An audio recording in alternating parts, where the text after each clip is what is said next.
بالاخره سیگار برای مغز مفیده یا مضر و چرا نتایج پژوهش‌ها در این مورد دو پهلو و متفاوته؟ اصلی ترین ماده سیگار نیکوتینه. تحقیقات نشون داده نیکوتین مستقیما رو مغز اثر میذاره و باعث افزایش دوپامین و سروتونین میشه که اثر مفیدیه. به خاطر همین بعد از کشیدن سیگار افراد احساس آرامش، تمرکز و باز شدن ذهن دارن. این کار باعث میشه که خیلی‌ها ناخودآگاه با سیگار کشیدن خود درمانی میکنن تا جلوی اضطراب، افسردگی یا حواس پرتیشون رو بگیرن.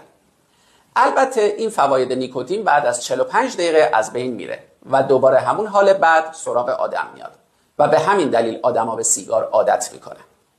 ولی دود سیگار به جز نیکوتین هزاران ماده شیمیایی دیگه هم داره که همشون برای مغز مضرن و باعث کاهش خون رسانی به مغز، افزایش احتمال سکته و ایجاد فراموشی در سیگاری‌های مزمن میشن.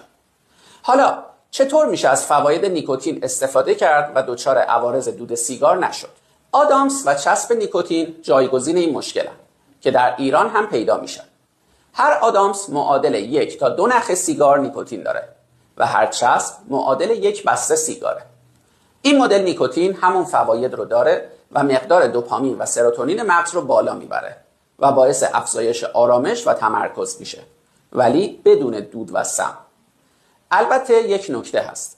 نیکوتین موجود در دود سیگار فوری و ثانیه‌ای به مغز میرسه، ولی نیکوتین چسب و آدامس به تدریج به مغز میرسه و بنابراین اون حس حال خوب فوری در سیگار رو نداره.